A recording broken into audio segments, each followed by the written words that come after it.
Quem foi o maior jogador de xadrez de todos os tempos? Garry Kasparov, o rei dos anos 80 e 90? Bobby Fischer, o gênio solitário que desafiou uma nação?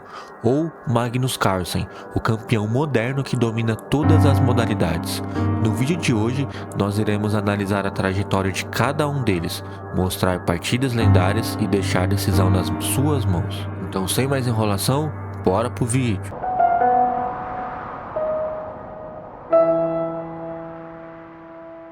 Fischer conquistou o título mundial ao derrotar o soviético Boris Spassky no famoso match do século em Reykjavik, Islândia, durante a Guerra Fria.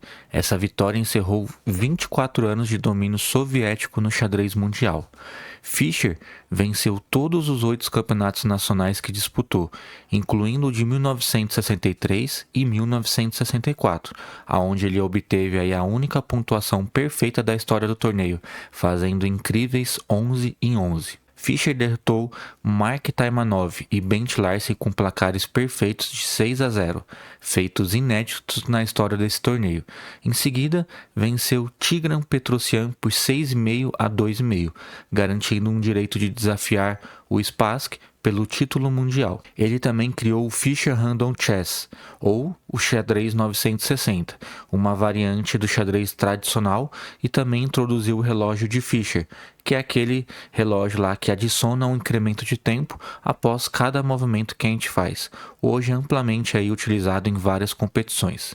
Então, bora ver aí uma das principais partidas do Fischer. Essa partida foi jogada entre o Fischer de brancas contra o Spassky de pretas no match mundial, na sexta partida aí do match, no ano de 1972. Fischer jogou aqui o C4 como primeiro lance.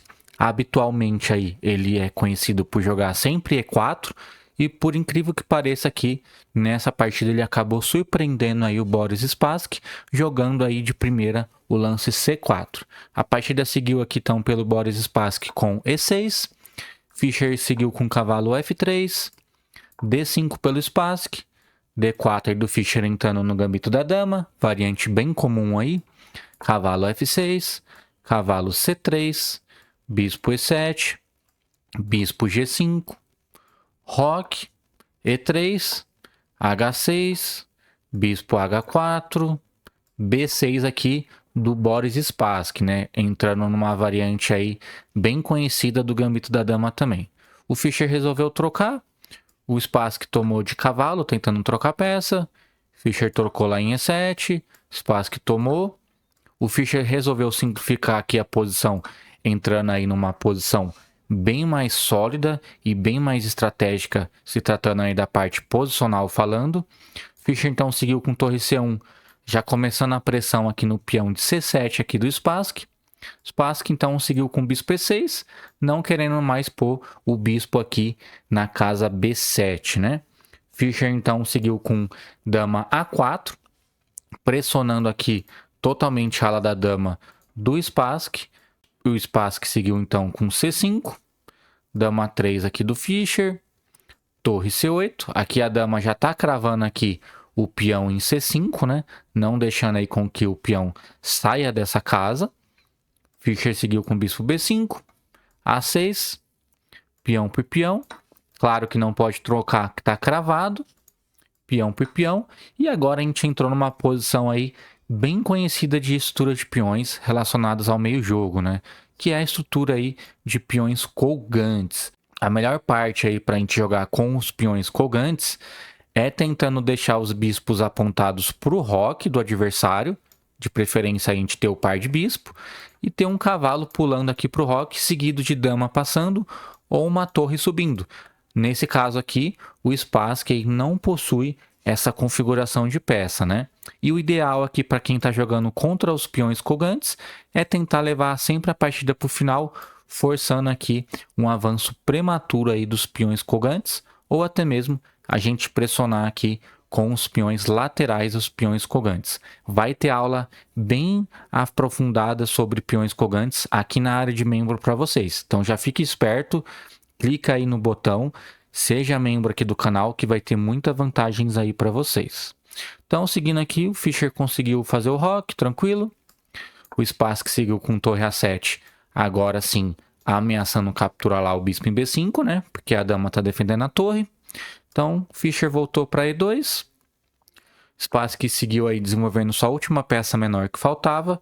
E agora o Fischer já começou a aplicar alguns teminhas aí, padrões de tática, né? Que é a cravada, né? A peça aqui está cravada justamente porque está caindo a dama e também está caindo a torre lá em cima. O Spassky seguiu com dama F8, agora sim ameaçando capturar lá o cavalo do Fischer. Fischer seguiu com cavalo por bispo, peão por peão. E agora o Spassky tem uma posição bem comprometida aí com os seus peões, né? O Fischer, sabendo disso, utilizou aí brilhantemente o conceito dos peões colgantes, né? Que é quebrar aí essa massa de peões. E aí ele jogou E4, né? Claro, né? Que o Spassky jamais vai tomar o peão em E4 aqui do Fischer. Fica numa posição aí bem ruim para o Spassky. Spassky então avançou, deixou um buraco aqui na casa C4, né? Vou deixar até de azulzinho aqui para vocês. Deixou um buraco aqui na casa E4. Vai ser alvo de operações aí por parte do Fischer. Fora isso, deixou o peão em E6 aqui totalmente atrasado. Fischer seguiu com F4. Spassky jogou dama E7. Fischer jogou E5. Fixando aqui o peão para não ser mais avançado, né? O peão de E6 do Spassky. E também aí neutralizando possíveis pulos do cavalo, né? Vai ficar bem ruim aí para o cavalo trazer para o roque, né? Talvez um cavalo B6. Jogou torre B8, bispo C4, pressionando já o peão em E6, ameaçando F5 qualquer hora. O Spassky jogou então rei H8, saindo de toda a ameaça aí nessa diagonal. Fischer continuou a pressão lá com dama H3, né? O Spassky não pode deixar cair esse peão de jeito nenhum, senão eu vou ter dois peões aqui fortemente unidos aí e passados, né? Então, o Spassky defendeu lá com o cavalo F8. Fischer defendeu o seu peão que estava sendo alvo de ataque com B3. A5 aí do Spassky.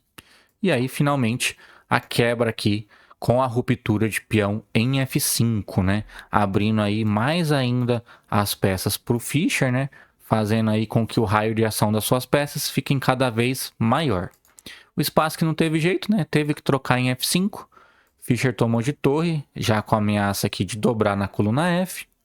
Spassky seguiu com cavalo H7, tentando trazer por uma casa fraca, né? Cavalo G5. Torre de C em F1 aqui do Fischer, já com várias ameaças de torre F8 ou torre F7, ganhando a torre do Spassky. Spassky seguiu então com dama D8, saindo dessas ameaças. Dama G3 aqui do Fischer, já começando a ter uma pressão no ponto G7. E ao mesmo tempo aqui, alguns teminhas aí de descoberto, né? Seguiu então torre E7 aí pelo Spassky. H4 do Fischer, impedindo que o Spassky pule aqui na casa G5. Seguiu torre de BB7, defendendo toda a sétima fileira. Porém, aqui o Spassky tem uma grande dificuldade em defender a oitava fileira. Seguiu então E6 aqui do Fischer, um lance muito forte, né? Fixa a torre aqui, porque não pode capturar. E tem um peão fortemente passado e o domínio aí da coluna F7. Seguiu então a torre de B em C7. O Spassky está meio que passando lance, né? Não tem muito lance para fazer. Fischer seguiu aí ativando cada vez mais as suas peças com dama E5. Centralizou ainda mais a dama, né? E já tem uma forte pressão aqui no ponto G7. Seguiu então dama E8 do Spassky. A4 aqui do Fischer, neutralizando qualquer tipo de contrajogo aqui na ala da dama pelo Spassky. Spassky então seguiu com dama D8. Fischer seguiu com torre de 1 F2, mas fazendo um lance de espera, né? Seguiu dama E8. Torre de 2 em F3, dama D8. O Spassky não tem muito o que fazer, né? Não pode ficar mexendo muito na posição. Fischer então começou a encontrar uma solução interessante, jogando seu bispo na casa D3, já com algumas ameaças aqui na diagonal. Spassky seguiu com dama E8, dama E4 aqui do Fischer, já com alguns temas aí de checkmate lá no ponto H7, né? Outro tema tático aqui, como ataque descoberto ou liberação de casa, né? Eu preciso só sair com a torre com ganho de tempo para ameaçar lá o cavalo de H7. Seguiu então o cavalo F6 do Spassky. E agora veio um lance bem bonito aí do Fischer, né? Aproveitando bem aí a posição do rei exposto aí, né? Seguiu torre toma cavalo, peão captura torre e agora torre toma F6 aqui com a ameaça de torre F6 e também algumas ameaças aí de dama G6, H5 e controlando aqui também o seu peão passado. Spassky então jogou rei G8, Fischer jogou bispo C4 com alguns temas de ataque descoberto, rei H8 do Spassky e agora dama F4 aí do Fischer, não dando mais espaço aí para o Spassky defender esse peão. E claro, né, quando cair esse peão aqui, seja de dama ou de torre, a posição do rei aqui vai desmoronar, né? O rei vai ficar totalmente exposto, mais do que já tá, e vai entrar aí duas peças pesadas no roque do Spassky, mais o bispo aqui que pode puxar com várias e várias ameaças aí de checkmate. Ou tendo que entregar a dama, né? Ou em alguns casos já tomando um checkmate aí imparável. Falando aqui sobre o hate feed aí do Bobby Fischer, em julho de 1972, o Fischer conseguiu atingir aí um rate de 2.785, o mais alto da época aí e 125 pontos acima do segundo colocado, que na época era o Boris Spassky.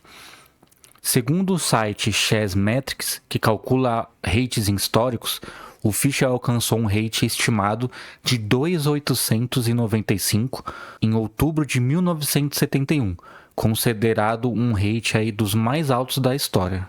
Agora é a vez do Garry Kasparov, o Goku da Rússia, campeão mundial mais jovem da história e número 1 do mundo por 20 anos. Um monstro aí da preparação teórica e também da agressividade tática.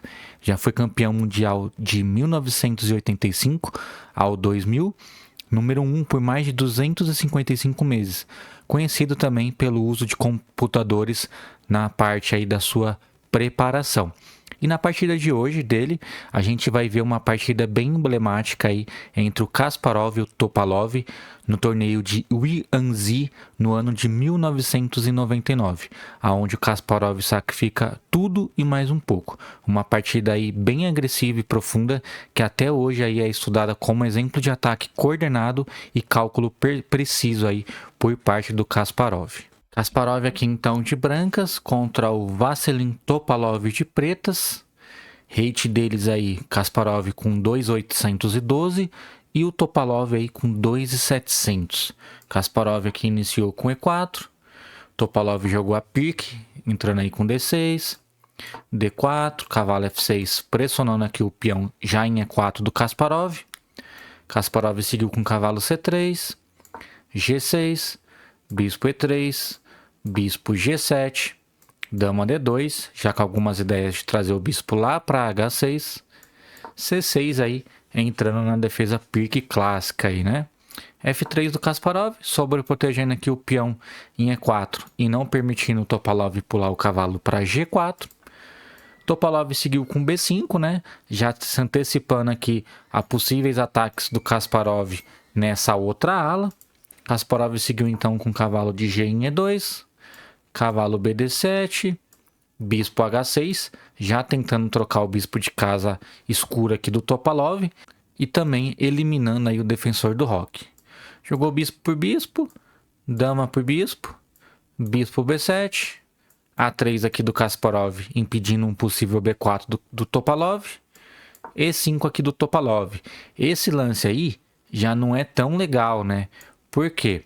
Porque o Topalov, ele tá jogando no centro, ele tá procurando abrir o centro e ele tá com o rei no centro, né? Ele tá mal desenvolvido, falta tirar a dama aqui ainda e o rei se mantém no centro, né? O Kasparov já tá praticamente quase todo desenvolvido também e já tá fazendo um roque grande aqui, que é o que ele fez aí na partida. Seguiu então o roque grande do Kasparov, dama E7 aqui do Topalov tentando também criar o roque grande aí.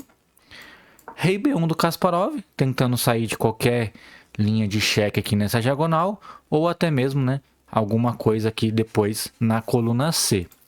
Seguiu A6 do Topalov, cavalo C1 do Kasparov, então, além do rei sair aqui de qualquer complicação, liberou aqui a própria casa C1 para o cavalo do Kasparov aí vir para D3 ou até mesmo B3. Finalmente aí o Topalov fez o roque grande, cavalo B3 aqui por parte do Kasparov, peão por peão, torre por peão, e agora o ponto D6 aqui já vai passar aí a ser alvo de ataque. Seguiu então C5 aí do Topalov, atacando a torre do Kasparov e ao mesmo liberando a diagonal desse bispo.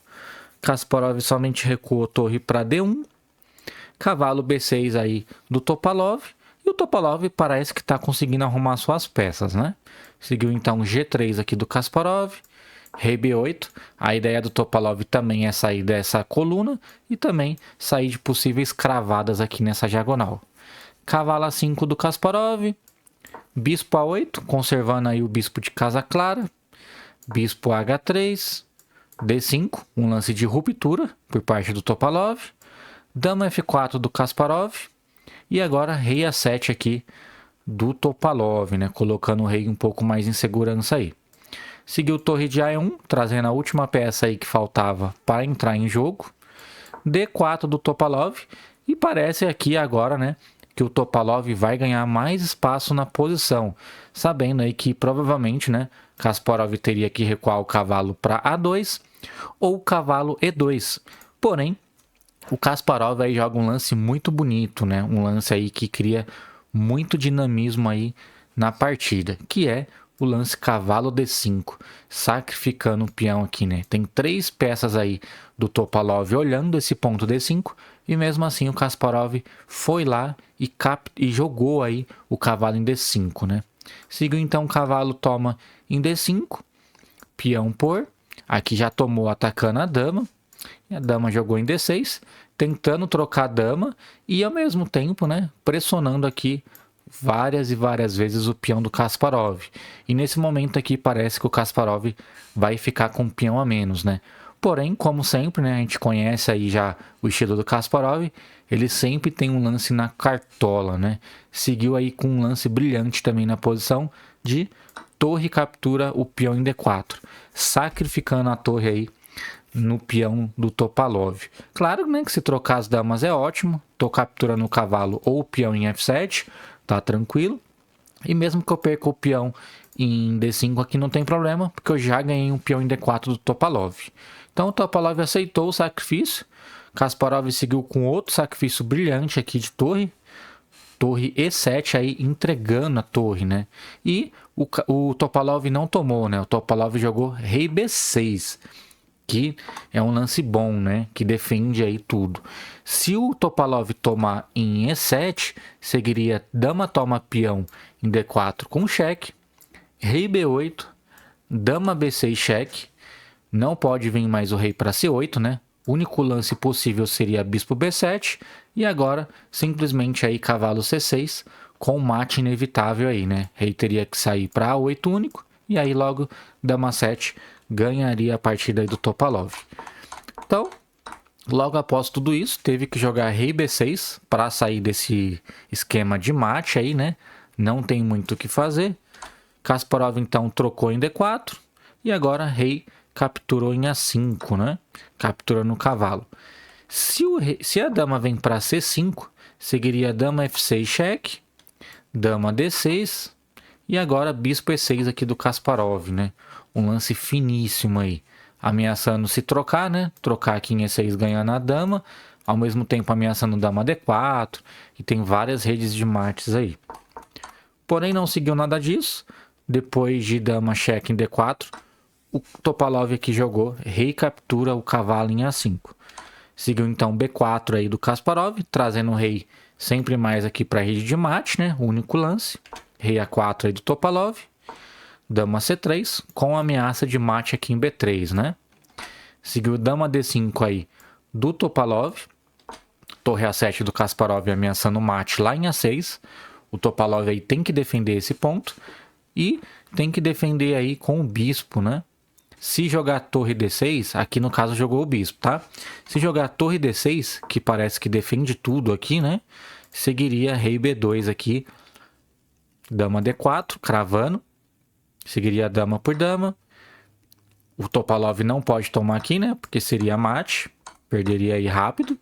E depois de dama toma dama, cavalo D5, já tá com a dama a menos aqui e tá totalmente aí perdido, né? Poderia seguir dama D3 com a ideia de mate aqui em B3. Então, torre D6 não pode, né? Depois de torre A7, teve que jogar aí bispo B7. Seguiu então torre captura bispo, dama C4, defendendo aqui de novo, né, o ponto B3 e propondo troca de dama, já que o ataque do Kasparov é bem forte. E olha onde está o rei do Topalov aqui, né? Seguiu dama toma em F6, rei captura em A3, dama A6 cheque, rei B4 e agora esse lance fino aí C3, né? Atraindo o rei aqui para C3 ou B3, né? Perdendo aí das duas maneiras. Seguiu o rei captura. Se rei C5, já está levando torre C7, rei D5, dama B7, rei D6 e a peleja é grande aí do rei das pretas, né? Fora que perde a dama. Então, logo após C3, tem que capturar aí de rei em C3, né? Seguiu dama A1 cheque, rei D2, dama B2 cheque, rei D1, bispo F1 aí, brilhante, né? Fazendo a dama vir para cá. E claro, aí vai ter algumas redes de mates, né? Como dama C2, rei E1 e torre E7 lá, dando checkmate. Seguiu então torre D2, torre D7. Um brilhante lance aí de novo, sacrifício de torre, né? Não deixando trocar porque tá cravado. E agora o Topalov aí tem grandes problemas, né? Tá caindo a dama e também tá levando o checkmate aqui de várias maneiras. Então teve alternativa, teve que jogar torre por D7, não teve mais o que fazer. Bispo captura a dama, peão captura, dama toma H8. Agora o Topalov aí tem a torre e um peão passado, porém o rei tá muito exposto aqui, né? Se não fosse isso, daria para tentar.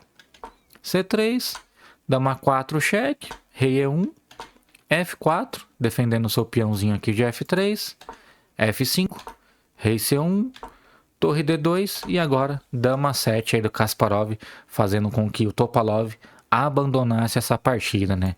Tá ameaçando um cheque aqui em G1, também tá ameaçando um cheque em E3 aqui com a ideia de ataque duplo em cima do peão e também tá ameaçando lá o peão em H7, né? E o rei aqui já tá na casa de promoção, então tá bem tranquilo aí pro Kasparov.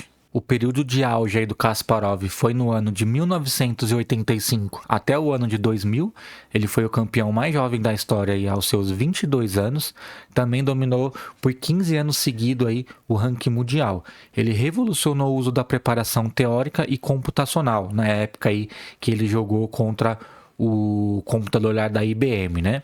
Ele é conhecido pelo estilo agressivo, cálculo profundo e também ambição aí nas suas partidas. Kasparov ele teve o maior rate da história aí até o ano de 2013. Em julho de 1999, o Kasparov conseguiu aí atingir um rating de 2.851, o mais alto aí registrado até então, né? Esse recorde aí só foi superado apenas em 2013 pelo atual campeão mundial aí Magnus Carlsen, né?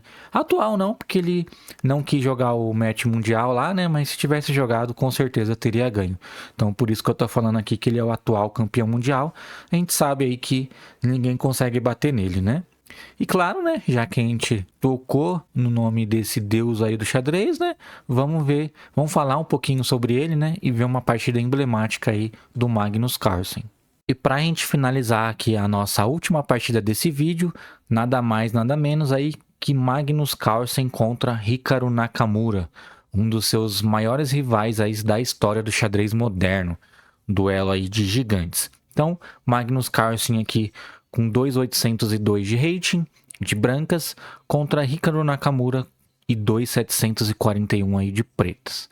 Magnus começou com C4, o Nakamura jogou F5, uma holandesa, G3, cavalo F6, bispo G2, D6, entrando aqui na variante Leningrado, com a ideia de jogar E5 qualquer hora, cavalo C3, G6, E3, bispo G7, cavalo de G em E2, com duas ideias bem flexíveis aqui, tanto de jogar como D4 ou com F4, ou até mesmo jogar um pouco mais tranquilo com D3.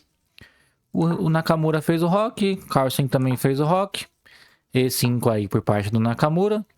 B3 aqui por parte do Carlsen, sabendo aí que esse bispo nessa diagonal provavelmente não vai ter função alguma, né? Então, o Carlsen ele prefere pôr o bispo em B2 aqui, que fica um pouco mais ativo, né? Em alguns casos, ele pode até jogar um bispo em A3 aqui, pressionando essa outra diagonal.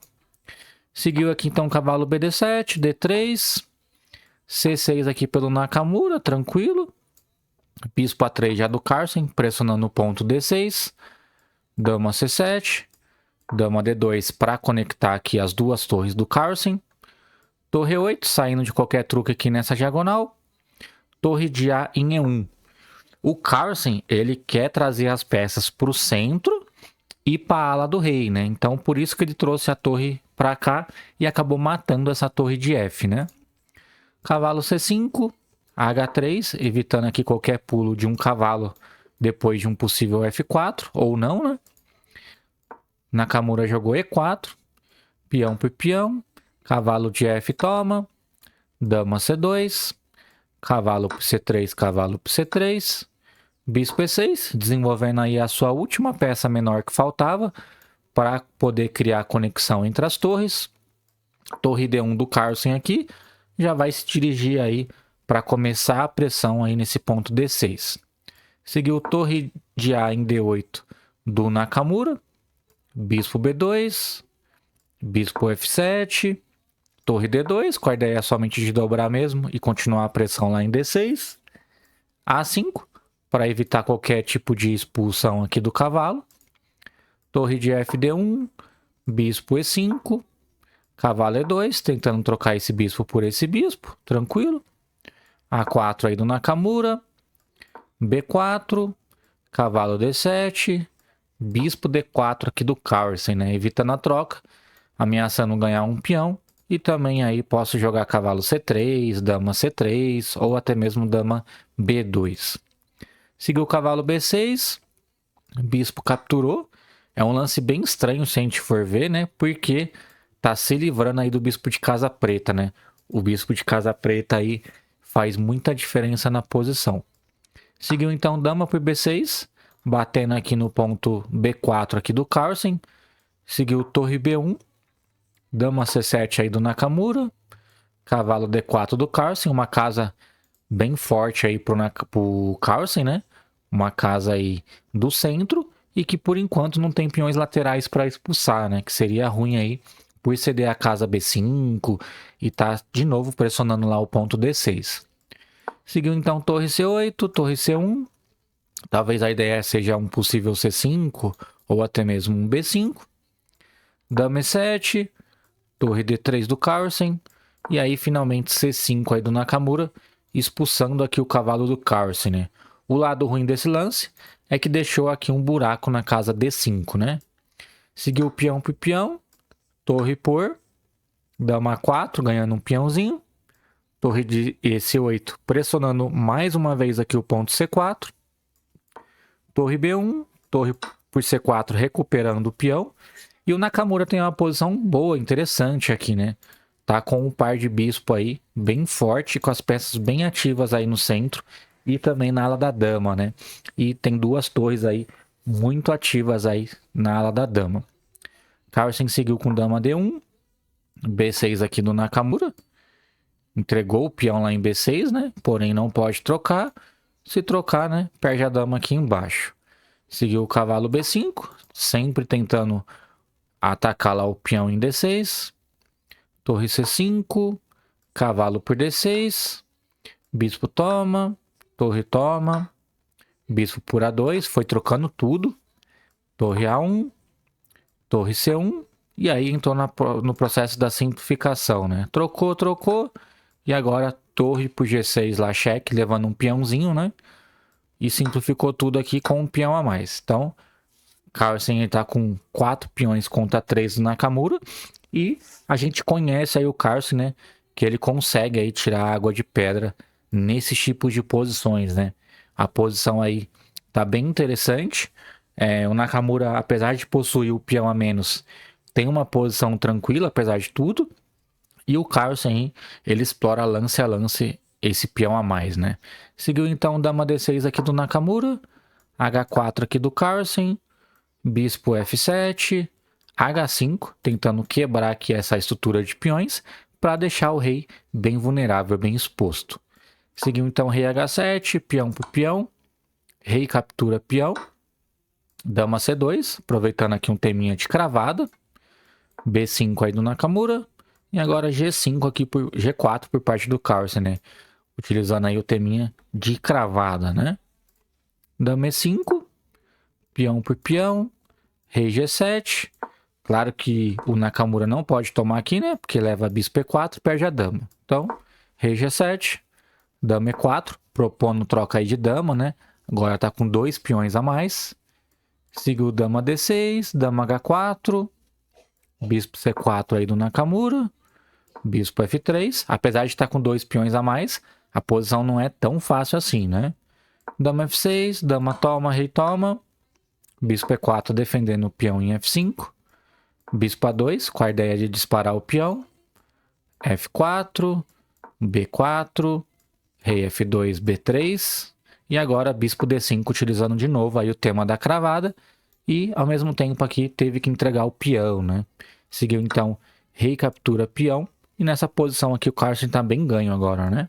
Rei F3, tem 2 peões passados, rei F6, E4, rei G6, rei E3, rei H5, rei D4, rei G4, F5, rei G5 e agora rei E5 aqui por parte do Carlsen, né?